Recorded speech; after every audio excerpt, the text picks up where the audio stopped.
Gracias por escuchar los podcasts de Radio Nacional. Acceda a todos los programas en rtv.es/a la carta.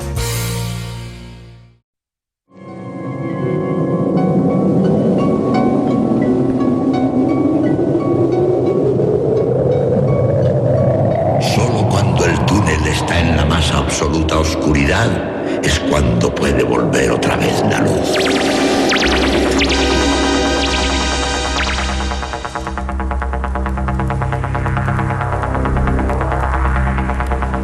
Estás entrando en el espacio en blanco. Una puerta a nuevas dimensiones de la existencia. Una nueva perspectiva sobre la realidad. Espacio en blanco.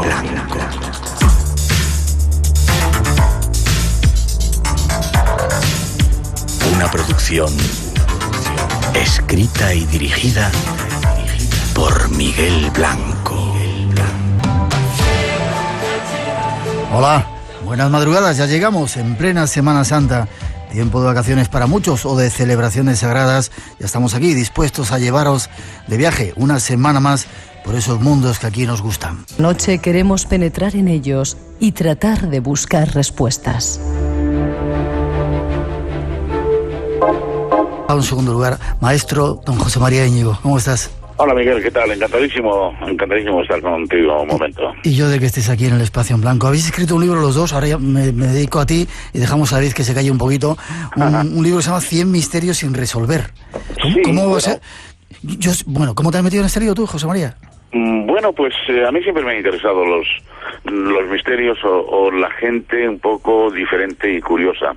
De hecho, como en alguna parte del libro aparece al principio, yo creo que fui el primero en que trajo el misterio a la televisión, trayendo gente, por decirlo así, misteriosa.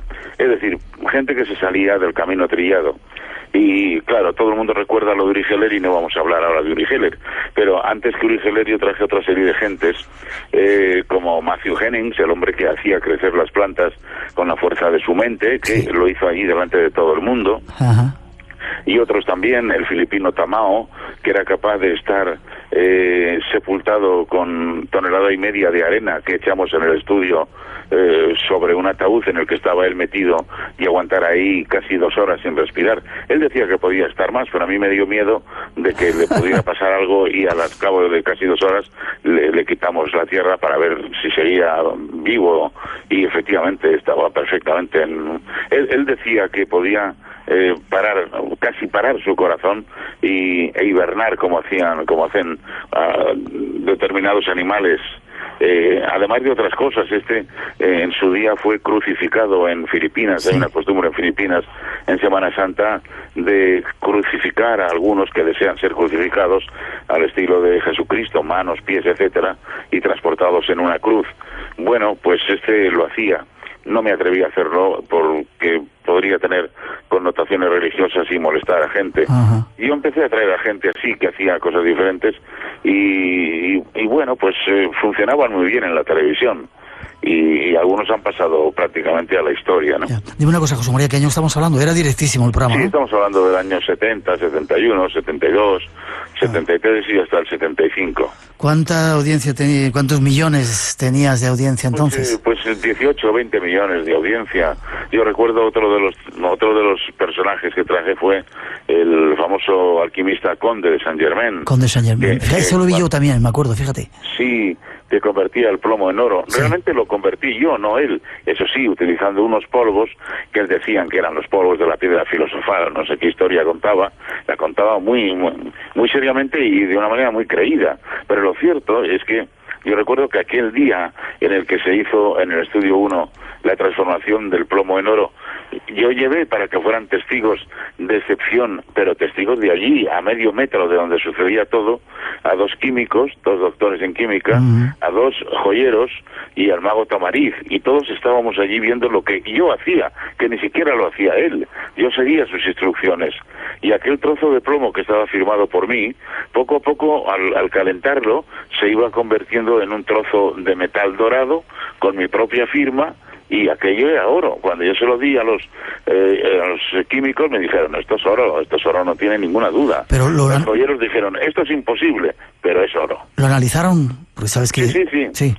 Lo analizaron 3, porque los otros no quisieron analizarlo, dijeron, esto es oro, ya se ve que es oro, ya se pesa como el oro, esto es oro. Y lo curioso es que decían, es imposible, pero ha sucedido delante de mis ojos.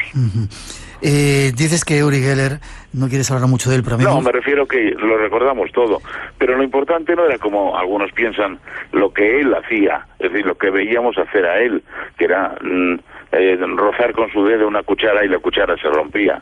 No, eso no tiene mayor o menor importancia, es igual. Quizá fuera lo que hizo la gente en su casa viéndole. Lo que viéndole. hizo la gente siguiendo sus instrucciones.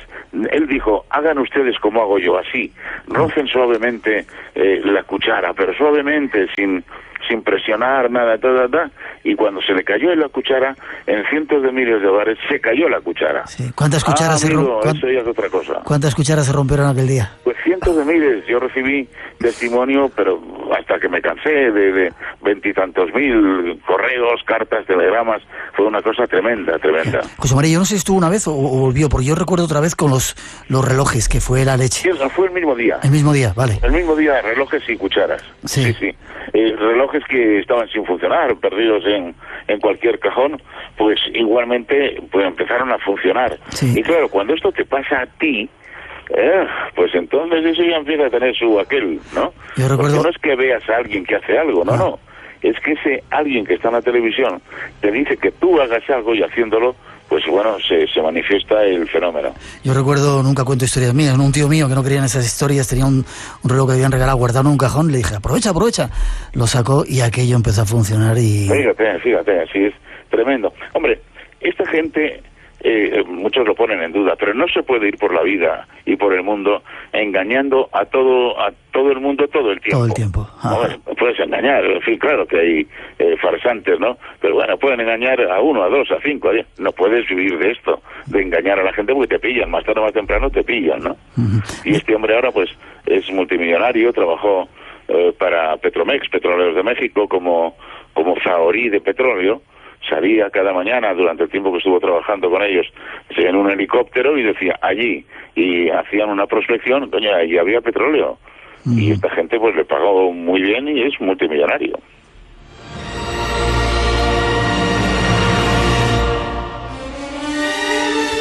El personaje que pasó por directísimo del misterio que más te llamó la atención, ¿cuál fue?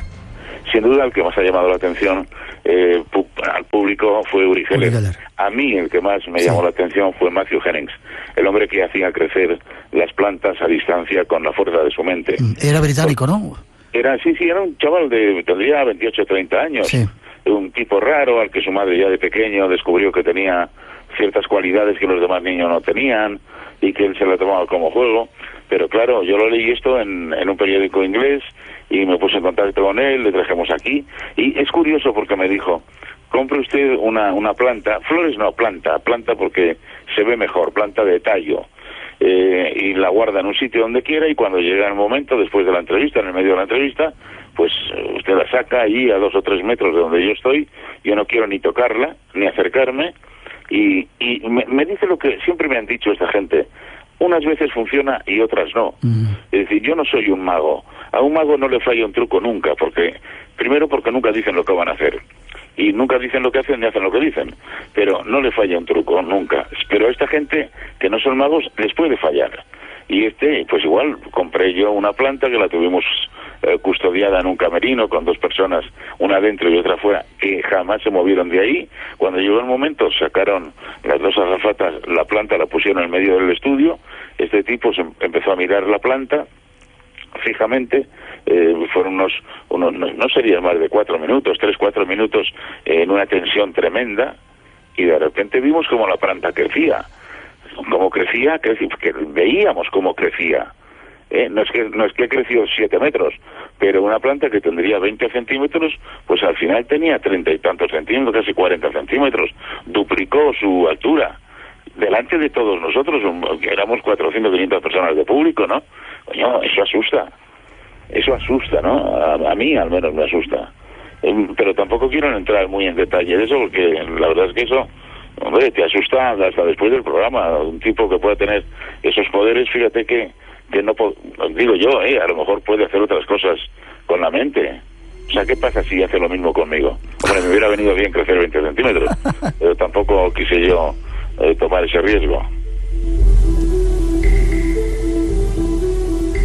No te queremos entretener mucho, te emplazo para que vengas al programa. Ahí está ese libro, 100 misterios sin resolver. Y entre todos esos misterios de la vida, ¿cuál te llama a ti más la atención? ¿O esos 100 que habéis recopilado en el libro? ¿Cuál te...? De todos ellos a mí, hay dos que me obsesionan. Uno es el viaje en el tiempo. Yo creo que ahí está la clave de muchas claves. El viaje en el tiempo, que ya Einstein anduvo zascandileando con todo ello, yo creo que es fundamental. El tiempo no es nuestro tiempo, nuestra medida del tiempo. Quiero decir, el ciclo vital de un insecto, por ejemplo, hay algunos que son de 24 horas. Hombre, yo quiero pensar que en 24 horas de ese ciclo vital, pues les ha dado tiempo a reproducirse, no reproducirse. Vete tú a saber si los hijos de ese insecto pues han ido también a una cierta escuela o han tenido enseñanza no sé. Y si nosotros somos los insectos de otras humanidades de por ahí, y si nosotros somos, y si nuestro ciclo vital de 70, 80 años son las 24 horas de ese insecto, a mí eso me apasiona realmente. Ajá. Eso es realmente me inquieta mucho. Me inquieta mucho, porque yo creo que en el tiempo, en la clave del tiempo, está el auténtico misterio de este universo en el que vivimos. Ese es uno. ¿Y otro más, me dices? Pues hombre, los agujeros negros, porque parece que no nos ponemos de acuerdo con los agujeros negros. Primero nos costó mucho saber que era un agujero negro, para que ahora salga Stephen Hawking hace unas semanas diciendo que no existen. Bueno, nuestro gozo en un pozo, pero bueno, y todo lo que habíamos leído, estudiado, pensado y elucubrado, pues al traste otra vez. Realmente es que yo creo que sabemos muy poco de casi todo, muy poco de casi todo. Pero bueno, esto no hace que dejemos de pensar en todo ello. Y luego otro tema de la máxima actualidad, las enfermedades raras, ¿no? Enfermedades que de repente tan solo afectan a decenas de personas. En un universo de miles de millones de habitantes, simplemente algunas personas. ¿Pero por qué estas personas? ¿Y por qué eso? En fin, hay para pensar. El libro da para pensar, pero no hay solo 100 misterios en este mundo en el que vivimos, ¿eh? Hay muchos más, ¿verdad? Hay miles de misterios. Sí. Estos son 100 misterios que lo único que pretenden no es la solución de ninguno, sino el hacer, el provocar que quien lo lea piense en ello. Casi la última pregunta. ¿En aquel tiempo estaba Fernando ya comenzado contigo, Fernando Jiménez del Oso? Sí, un poquito después. Sí. Empezó Jiménez del Oso, sí. Un poquito después con un programa específico de misterios, que además lo hacía muy bien. Él ya era un misterio, dicho sea de paso. Sí. Un tipo muy raro, que hablaba de una manera muy pausada, muy tranquila. Él muy de acuerdo con lo que predicaba. Un gran tipo, además. Sí, ya lo creo. He de darte las gracias, José María. Oye, encantadísimo. En este país que no se reconoce a la gente que ha abierto caminos como tú, que ha hecho una televisión tan increíble, gracias por seguir ahí. Nos acordamos de ti, nos has abierto muchas puertas y te emplazo a venir al Espacio en Blanco. Muchas gracias, cuando tú quieras. Trátame bien a David, ¿eh? Ahora le damos... Dice que fui el primero que le entrevisté. Sí, le vamos a dar un poco de leña. Muy bien. Fuerte abrazo, José María. Adiós, José María. Hasta luego. Adiós. Todas las semanas, una experiencia única de comunicación te espera en el programa más legendario de la radiodifusión española. Espacio en Blanco. Radio Nacional, con Miguel Blanco. Y esta noche con David Zurdo, como dejamos a José María Íñigo, que vendrá al programa, alguien que nos abra. ¿Qué tipo, José María? Gran persona, gran profesional. Y la verdad es que alguien que a su edad ahora mismo, que bueno, sigue siendo joven para lo que son las edades de hoy, pero ha pasado ya los 70 años. Y le ves... años? Sí, y es una persona dinámica, vital. Yo te digo que es una persona capaz de dormir menos horas que yo, que tengo 42. Sí, pues eso, ahí estaba nuestro homenaje, nuestra gratitud. O sea que yo fui el primero que te entrevisté, ¿sabes? El primero que me entrevistó en el año 2000, me acuerdo, sobre la Sábana Santa, por una novela que se llamaba Síndonem en aquel momento. Luego se retituló como El último secreto de Da Vinci. Bueno, es verdad que para seguir el rebufo de Dan Brown, la retitulación, pero el libro era anterior, coincidió que tenía que ver con Leonardo da Vinci, con una hipotética copia de la Sábana Santa, un tema que siempre me ha fascinado. Sí. La Semana Santa es de mis favoritos. Sí. Me encanta. Quería preguntarte de todos estos... Tenemos, parece, 5 o 6 programas, o sea que prepárate. ¿Vale? Sí, sí. De todos estos, luego me vas a decir, bueno, ¿cuál es tu favorito? Mira, Aparte de la Semana Santa. Es muy difícil decir cuál es mi favorito, en el sentido de... Porque hay algunos que me interesan por cuestiones tan diferentes, pero si me quedara con alguno muy específico, quizá te diría que mi enigma favorito, mi misterio favorito, es el que tiene que ver con la conciencia humana a través del proyecto Conciencia Global, como derivación de aquel laboratorio PEAR que estuvo instalado en la Universidad de Princeton y que parece que mediante unos detectores además completamente fríos, analíticos e informáticos, es capaz de detectar una suerte de conciencia humana que nos liga a todos y que demuestra de una manera cuántica, vamos a llamarlo, que quizá al final sí que somos todos un poco hermanos en este mundo. Es curioso ese experimento, ¿verdad? Sí, porque sentimos por los demás. Y como antes de alguna catástrofe o algo terrible, esa conciencia se manifiesta y sube. Mira, el director del proyecto, Roger Nelson, me comentaba en una entrevista que cuando ocurre una cosa tremenda, por ejemplo, un gran maremoto, terremoto bajo el mar, pero en un lugar donde no afecta a personas, a seres humanos, no se produce ni el más mínimo movimiento de esa red. Sí. No lo detecta, solo cuando afecta a personas. Es decir, que estamos hablando de que el término, la palabra clave de todo esto es la compasión. Pero la compasión en el sentido más amplio, ¿eh? Es decir, no compadecerte un poco de alguien que le ha pasado algo, sino realmente sentir por esas personas que están sufriendo, aunque no las conozcas de nada y estén a miles de kilómetros. Qué bien, a mí me parece que es hermoso, además, ¿no? Y filosóficamente tendrá calado en el futuro. Entonces, servido agua así, ¿no? Sí, vale. sí. Hay un tema que poca gente era desconocida hasta hace muy poco tiempo. La bomba, que vosotros recogís en el libro, la bomba atómica española. ¿España ha tenido bombas atómicas? No ha llegado a fabricar la bomba atómica, al menos de un modo oficial. No la ha llegado a construir. Pero ha tenido la capacidad y el diseño, y todo, por supuesto, el elemento fisible, en este caso plutonio o uranio 235, para poder no producir ya una bomba atómica, sino 10 al año. ¿Qué dices? Es que España tiene las segundas reservas de uranio natural más grandes de Europa. ¿Sí? Tenemos participadas las minas de Nigeria junto con Francia. O sea, España es un gran productor de uranio. A fecha de hoy incluso, ¿eh? Y entonces la cosa es que el gobierno de Franco, en los años 50, quería un poquito decantar la balanza del poder.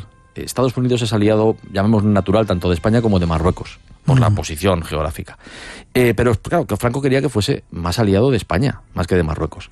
¿Cuál era la forma? Pues construir una bomba atómica y forzarle un poquito, ¿no?, a decir, oye, que traernos aquí más el ascua. Claro, se hizo un primer diseño que no era válido.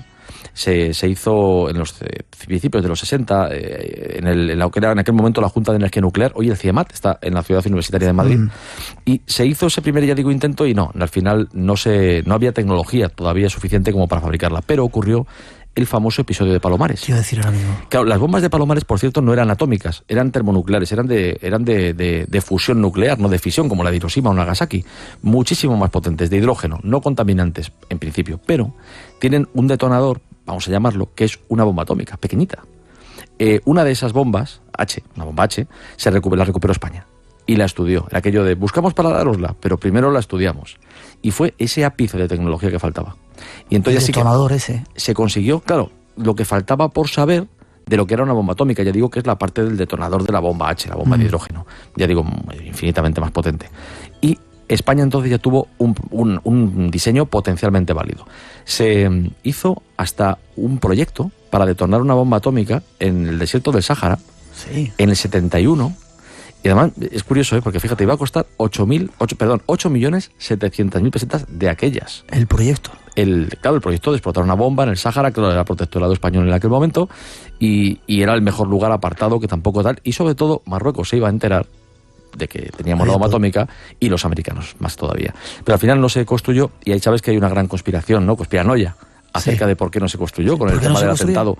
Claro, ¿tú crees que realmente al almirante Carrero Blanco, claro, le pudo asesinar ETA en el año 73, en medio de la calle Claudio Coello, a 2 pasos de la embajada de Estados Unidos, haciendo un túnel por debajo de la calle? ETA en aquel momento, es que es muy difícil creer en esa capacidad. Estamos hablando de matar al presidente del gobierno, ¿eh? Es como hoy matar a Rajoy, o sea, no a cualquier persona del gobierno, me refiero. Hay documentos desclasificados, pero sobre todo un indicio, que es que el día anterior hubo una conferencia entre Henry Kissinger, el secretario de Estado más famoso que ha tenido Estados Unidos, y Carrero Blanco, en el que uno de los temas que trataron fue la pretensión de la bomba atómica española. Y al día siguiente desaparece. Voló. ¿Y qué dicen los conspiranoicos? Bueno, no se acabó con el proyecto por la muerte de Carrero Blanco, eso es verdad, pero lógicamente pues se frenó. O sea, está claro que también se dice que Estados Unidos inyectó dinero en las arcas españolas, eso no está muy demostrado, pero al final se renunció definitivamente a construir la bomba atómica. Esto es algo alucinante. En 1984, gobierno de Felipe González. ¿Sí? Hasta entonces teníamos todavía la teórica pretensión de construir un ingenio atómico que realmente después con el tiempo, y ya en los 90, ¿no?, después de la caída del telón de acero, se ha demostrado que era mucho mejor no poseerlo. Dejamos lo de Carrero Blanco para otro momento.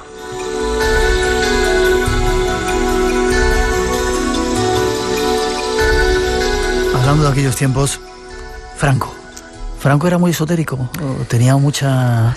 Hay muchos indicios. Por esto. A ver, es difícil. Hay dos objetivos. Hay cosas que sabemos seguras y podemos luego, como un puzzle, encajar piezas a ver si cuadran bien, ¿no?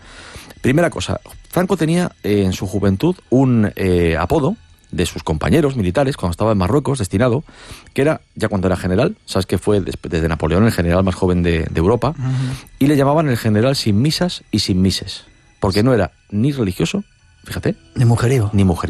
Lo de mujeriego lo sabíamos, pero lo de religioso, al parecer, tiene que ver mucho con su practicidad, con esa fórmula que utilizó para morir en la cama, después de casi 40 años de dictadura, pues dando un poco el poder a quien lo necesitaba para buscar apoyos, y quizá no era un hombre tan creyente en nada, salvo en su deseo de perpetuarse en el poder, ¿no?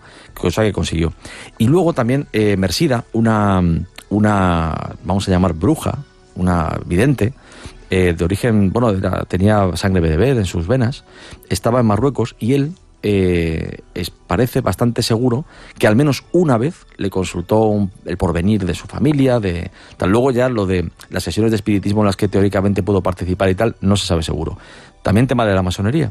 Lo que pasa es que la masonería no es tan esotérica, porque era muy habitual que los militares de aquellos tiempos fueran masones, siempre, eso sí, que fuesen liberales, que en los años 20 o 30 no estaba reñido ser militar y liberal. No es como después ya en el régimen de Franco, que sí estaría totalmente reñido, pero en aquel momento no. Lo que es apócrifo, podría ser cierto, pero no se sabe seguro, es si fue precisamente su hermano Ramón el que colocó aquella famosa piedra negra en la bolsa de la elección, ¿no? Pues para que no le permitieran acceder a una logia masónica de la Dache.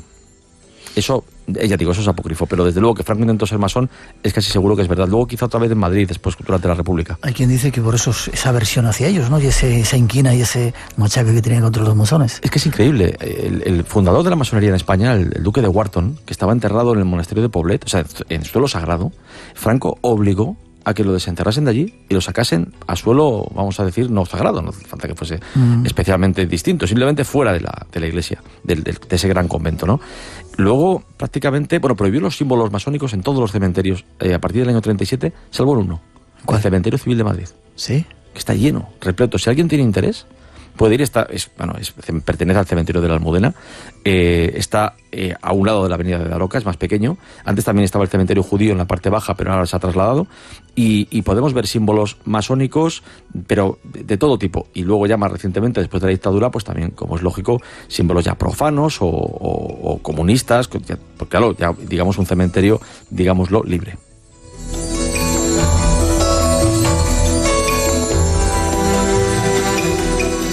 El brazo de Santa Teresa. ¿Es cierto que Franco dormía con el brazo de Santa Teresa y otras cuantas reliquias sagradas? Al menos el brazo de Santa Teresa, el brazo izquierdo concretamente, sí, lo tenía en un relicario al lado de su cama. Eso se puede visitar hoy en día, no el brazo, que ya no está allí, pero sí el relicario que tenía a la derecha de su cama en el Palacio del Pardo, y que era un reclinatorio donde detrás de una urna estaba ese brazo que él podía incluso ver desde la cama cuando dormía.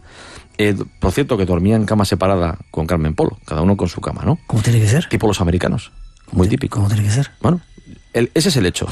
Él tenía el brazo izquierdo, ya digo, incorrupto de Santa Teresa, y luego al final de su vida sí, le llevaron, más que se hizo llevar, no se sabe muy bien si él llegó a poder pedirlo o no, porque ya estaba moribundo y en las últimas, el manto de la Virgen del Pilar, que nos recuerda mucho a las prácticas que tenían los Austrias, los reyes antiguos anteriores a los Borbones en España, que pues yo que sé, la famosa momia de San Isidro, ¿no? Con creo que Felipe IV, no sé si Felipe IV, Felipe III, pero o Felipe II, el gran referente de Franco, pues que se rodeaba de reliquias, de objetos de poder, dándoles un valor que por cierto, dentro de la teología cristiana no está muy reconocido.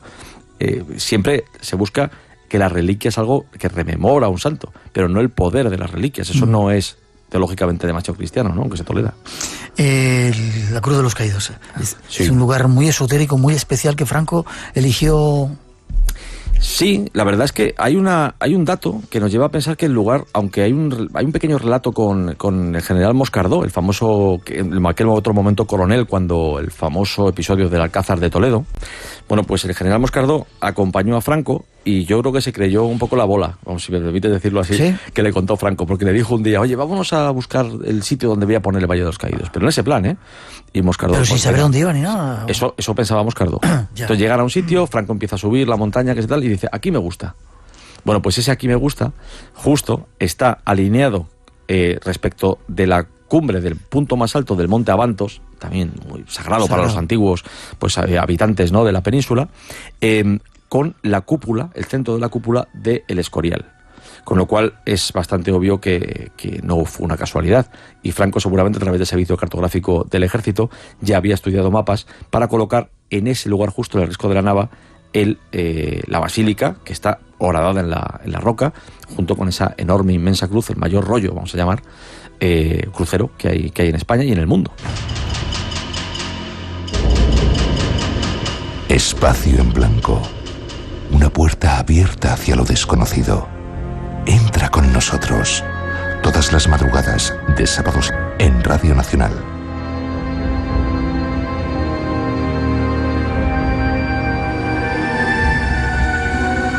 Un placer estar esta noche aquí con David Zurdo, hablando de misterios. Tengo tantos que preguntarte.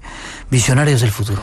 Visionarios del futuro, sí, hay muchos. De diferentes, se puede analizar de diferentes puntos de vista. Quizá, por ejemplo, algunos como Julio Verne.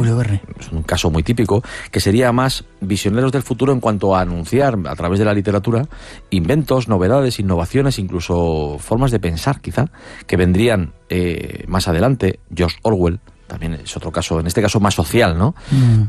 Pero si me tengo que quedar, por ejemplo, con un visionario del futuro, que además fue activo en ese futuro, es con Nikola Tesla, sin ninguna duda. Te lo voy a preguntar también. Claro, es que Tesla es un personaje que da mucha lástima. Yo siempre que hablo de Tesla, me gusta también mencionar a Antonio Meucci, el verdadero inventor del teléfono. Porque la mayoría de las personas creen que fue Alexander Graham Bell, y ya en las enciclopedias está ya que es Antonio Meucci.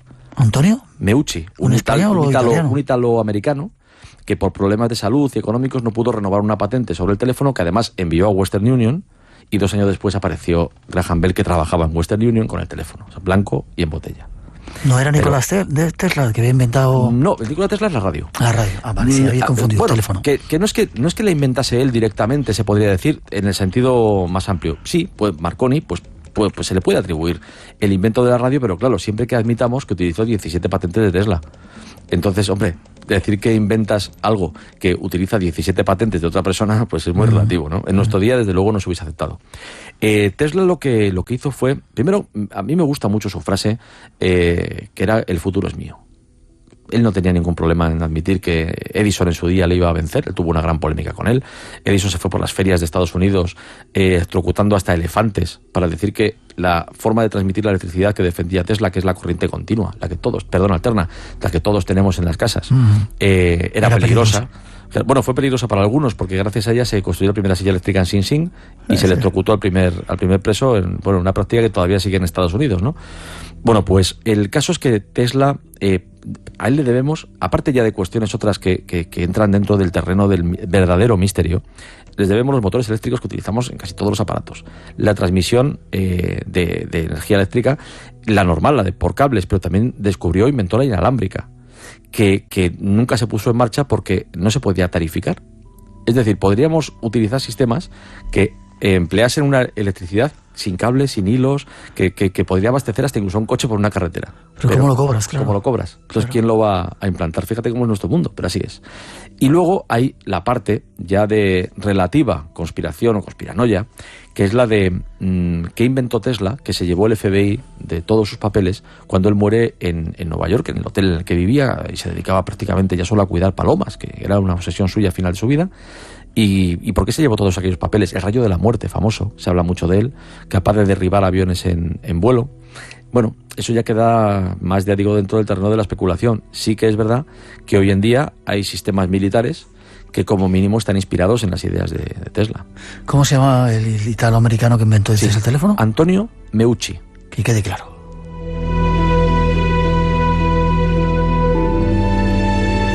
Hace poco estuvimos en el Cairo, vamos a regresar dentro de poco.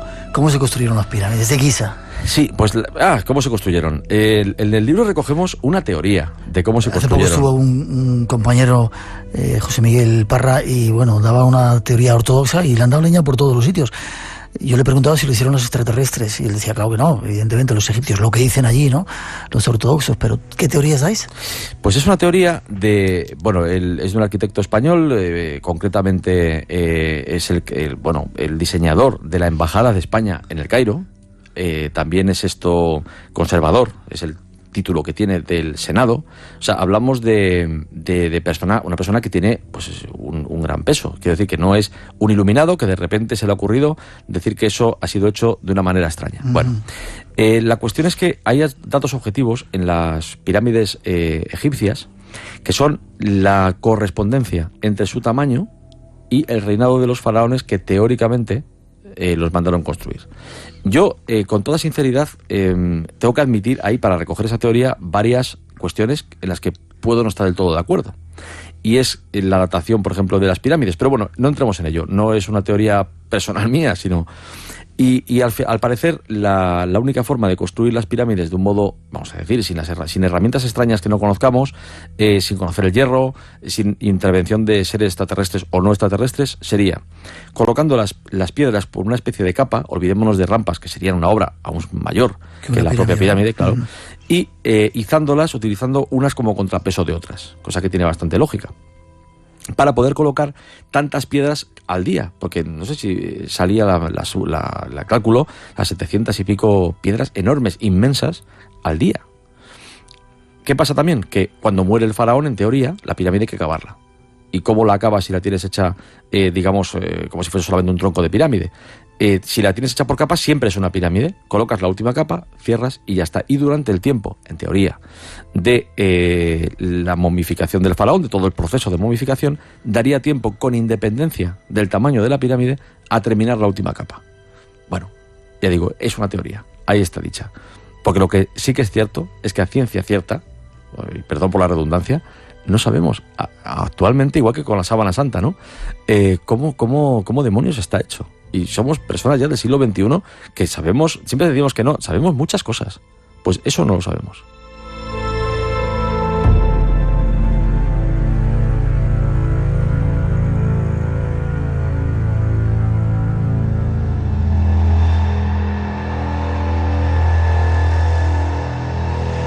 Estamos diseñados por una inteligencia superior. Es otro de los capítulos que tenéis en el libro. Le estaba diciendo a David que qué bueno era. Aquí al micrófono cerrado, pero como lo contamos todo. Yo no voy a contar quién es el bueno aquí, porque no hace falta decirlo. Todos los que lo oyen lo saben.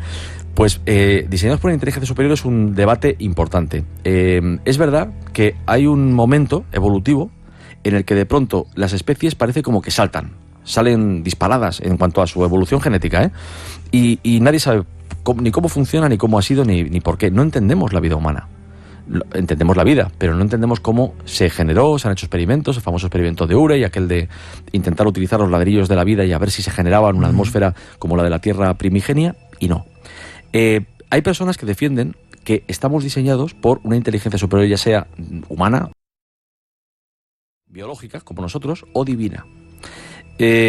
No hay unas pruebas como tales, pero sí es verdad que la rapidez de la evolución de nuestro ADN, que claro, es que estamos hablando de una complejidad como la de miles de tomos, de libros, en los que se han ordenado las letras, todas, para que al final leamos, es un decir esto, pues el Quijote completo. Y eso se ha colocado porque sí. Bueno, los mecanismos no se conocen bien, hay quien dice que no tiene sentido, es como la vida, ¿no? No conocemos otro ejemplo, con lo cual no sabemos si la vida es algo muy común, muy normal. Por ejemplo, cuando haya un planeta como la Tierra, que los hay, en otro sol, en otra estrella, como el famoso Gliese 581, todo esto, ¿es normal que surja la vida o es un proceso rarísimo? No lo podemos saber, porque no tenemos todavía algo con que compararla. Bueno, pues el caso del diseño, ¿no?, del ser humano como por una inteligencia superior, pues la verdad es que queda en ese debate que es cabal, tiene sentido, o sea, no es una mera lucubración, pero hasta que sepamos más no lo podemos saber, porque igual esa evolución rápida del ADN se da siempre bajo ciertas circunstancias. Pero muchos de los científicos más en punta últimamente parece que aceptan la intervención de algo que está por encima de una inteligencia superior, que ha tratado ahí de mover esas rompecabezas que tú dices, ese puzzle. Sí, es algo además que siempre, si lo piensas a distancia, siempre lleva algún tipo de ser superior, divino me refiero. Ajá. Porque, claro, viene un extraterrestre y nos mejora, vamos a llamar entre comillas, ¿no? Es una forma de hablar. Nos cambia para ser lo que somos. Pero ¿y quién le cambió a él?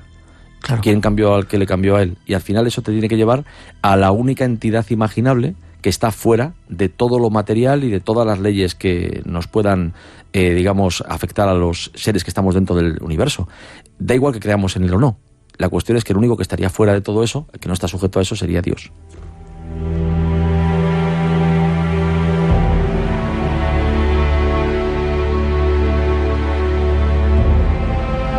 Este es el Espacio en Blanco, llenándolo esta noche algunas respuestas a esos misterios sin resolver. Has hablado de Dios. Exorcismos. ¿Has visto? Exorcismos, Tremenda cosa, ¿no? Eso de los exorcismos. Sí, porque a mí que tengo formación científica, como es lógico, pues me afecta mucho más cuando me cuentan las cosas desde un punto de vista científico. Ejemplo, el Rituale Romanum, la última revisión, recomienda que, o las normas, ¿no?, que establece, recomienda que ante una persona que está teóricamente poseída por el demonio haya un psiquiatra presente, o un psicólogo, y que además todo eso se grabe, si es posible, en vídeo. Hablamos de que, mira, la Iglesia se puede criticar en muchas cosas, pero hay dos en las que no, que son, digo, cómo lo aborda, que son el proceso de santificación, que no se hace por las buenas, no se hace al azar, y el tema del exorcismo. O sea, podemos creer o no en que hay un demonio real, físico, una entidad que existe, que te posee por dentro, eso puedes creer o no, pero el estar endemoniado, o sea, que haya una persona que realmente esté endemoniada, eso es cierto. Luego, ya digo, la causa es como las psicofonías, ¿no? Las psicofonías se dan, se producen. Tú dices, ¿por qué se producen? Yo no te atrevería a decirlo, pero yo las he grabado. Claro. Y lo he hecho bien. Y las he grabado. Bueno, pues el caso del exorcismo es un ritual que se sigue practicando, cada vez aumenta más. Cada vez aumenta más. Sí. Hay una escuela, llamémoslo. Existe la Asociación Internacional de Exorcistas, parece mentira, pero es verdad, es real, aprobada por la Iglesia Católica. Y cada vez hay más formación de curas que quieren o que creen que deben dar el servicio de cuando la ciencia, cuando la psiquiatría no es capaz de llegar más lejos. Los psiquiatras muchas veces, además, aunque no sean creyentes, no tienen nada que ver. Dicen, mira, yo no puedo ayudar a esta persona y lo que importa es ayudarla.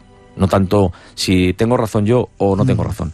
Y ocurre a menudo que se necesita un exorcismo para que esa persona pues vuelva otra vez a estar normal. Ojo, el exorcismo es como las sesiones de psiquiatra. Quizá por la película del exorcista nos parece que es un proceso en bloque, que se hace rápido. No, a veces hay exorcismos, por ejemplo, 1 por semana. Parece broma, ¿no? Una prescripción médica, pero es real. Y en muchos casos se produce. Existen pruebas de que lo que está sucediendo ahí no es normal. Hay varias cuestiones que además los sacerdotes exorcistas las tienen en cuenta. Por ejemplo, el titanismo, una fuerza sobrehumana de verdad, no la fuerza del loco, una fuerza sobrehumana. Dermografías, imágenes de letras o de símbolos que aparecen en la piel, que surgen en la piel con palabras, con tal. Hablar lenguas exactamente desconocidas que además a veces se da la explicación de que una persona puede haber oído hablar en griego. Mira, un pastor que está hace 100 años, que estaba en Castilla, no había oído hablar en griego, y si lo había oído no lo había aprendido. Es que es evidente. Sí podemos recurrir a otras cuestiones de conexiones mentales entre unas personas y otras, eso es aparte. Pero desde luego el proceso que se da es terrorífico, o sea, eso está claro, y muy real, porque ya digo, cada día tiene más vigencia. Estamos en los últimos minutos. Música diabólica, te quiero preguntar, ¿existe? Sí, ¿Lo bueno, recogéis en el libro? Hubo una época en la que había un intervalo musical que se llama tritono, que estaba prohibido. En casos extremos, si se utilizaba, podía llevar a pasar las canutas, tipo a la cárcel de la Inquisición y cosas así. La Inquisición papal, estamos hablando incluso de antes de la existencia de la Inquisición española. Lo interesante del caso es que toda la música nacida en el siglo XX, final del XIX, o sea, ragtime, jazz, blues, rock, toda está basada en el tritono. Sin que esto quiera decir nada, que conste. A mí me encanta. O sea, hay gente que dice que detrás de eso está el diablo que ha metido ese tritono ahí para influirnos. Yo creo que al final la música es tan potente, ¿no? Transmitiendo sentimientos que serán los sentimientos que tenga uno dentro. Pero en cualquier caso yo quería decir el dato porque es real. Y hubo hasta un músico, Tartini, que dijo que él se había quedado dormido y escuchó al demonio mismo en persona tocando un violín, una melodía hermosísima, para seducirle hacia el mal. Y cuando despierta, no consigue el demonio ese efecto, él no se va con él, pero cuando despierta intenta recordar la melodía y la compuso. Es una pieza que existe que se llama El Trino del Diablo y que sí que es muy mefistofélica, si vale ese adjetivo, ¿no? Es muy curiosa. Y luego también está claro el famoso caso dentro de lo que es la música diabólica de Paganini.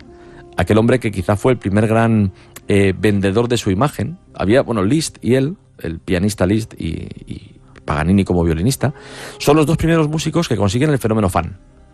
Y yo creo que Paganini posiblemente lo amplió esas ideas, aquello que decían, no, es que has visto al demonio tocando detrás de él, ese aspecto que él tenía, ¿no? Alto, desgarbado, con manos larguísimas, quizá tenía incluso una enfermedad en las manos que las hacía más grandes.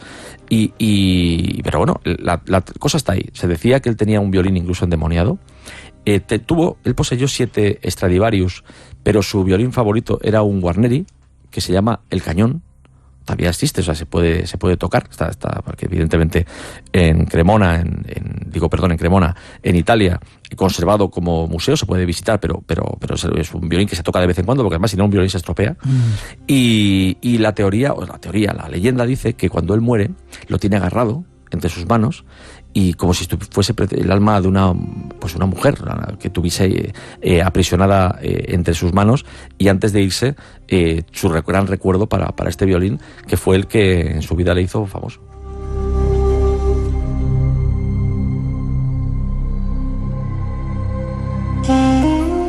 A punto de terminar, estamos en tiempo de Semana Santa. Uno de los misterios que recogéis y que a ti te decías que te llamó la atención era la Sábana Santa. Uh-huh. ¿En qué quedó esa historia de esa prueba que hicieron con el carbono 14 que decía que si era del siglo no sé qué, no sé cuánto? ¿Es cierto o no es cierto esa historia? Bueno, la prueba del carbono 14, hay cosas que hay que decir. Primero, es absolutamente imposible que los laboratorios, que fueron varios, que la analizaron, se equivocasen, porque todos coinciden.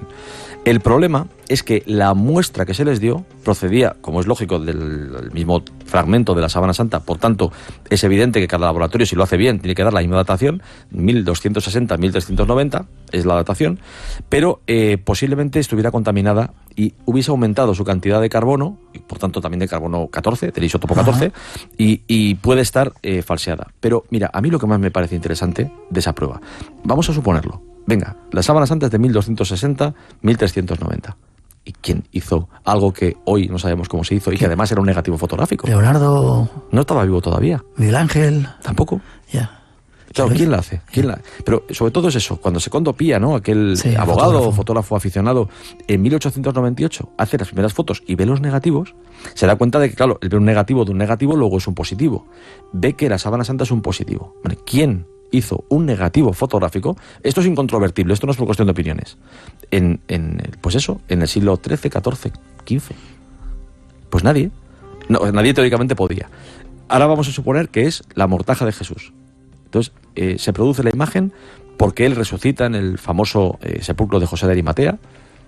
Pues entonces sería un milagro. O sea, la Sábana Santa a mí me encanta porque lo mire como lo mire, no consigo una explicación que satisfaga todas las dudas. No lo consigo.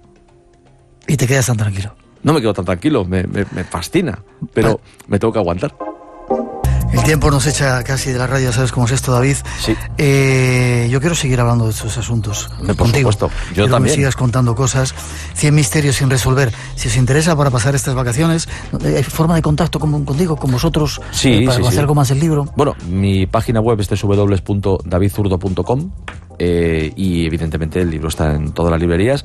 En la página web viene mi email, además, el que uso habitualmente, o sea, el más utilizado, el que tengo hasta en el móvil, que hoy en día no se puede vivir sin ello. Ajá. O sea que a través de ahí se me puede hacer cualquier consulta, sugerencia, comentario, incluso insultarme, que no me importa. ¿Sí? Ya, me da igual. www.davidzurdo.es davidzurdo.com. davidzurdo.com. David, ha sido un placer. Han pasado no sé cuántos años, espero que no pasen tantos y dentro de poquito volváis a estar en el espacio en blanco. Me encantará. Eres un maestro, qué bien lo haces. Hay una cosa que nunca cambiará, ¿sabes qué es? ¿Qué? La primera entrevista nunca podrá ser otra. Eso es verdad. Es la primera. Eso es verdad. Que no sea la última. Que no sea la última. Muchas gracias. Gracias. Felices vacaciones.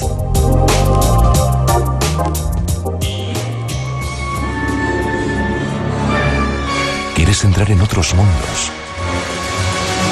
Espacio en Blanco te acompaña en este impresionante viaje en Radio Nacional con Miguel Blanco.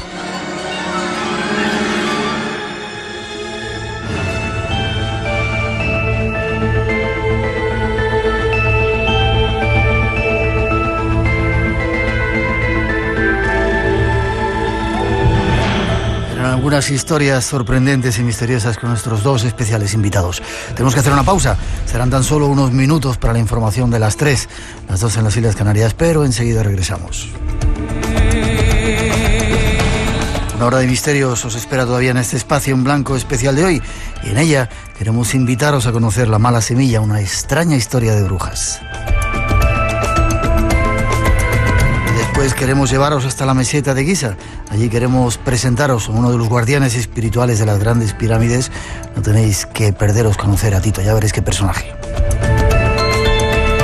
Será en un momento aquí en el Espacio en Blanco en Radio Nacional. No os vayáis, hay mucho misterio todavía para compartir.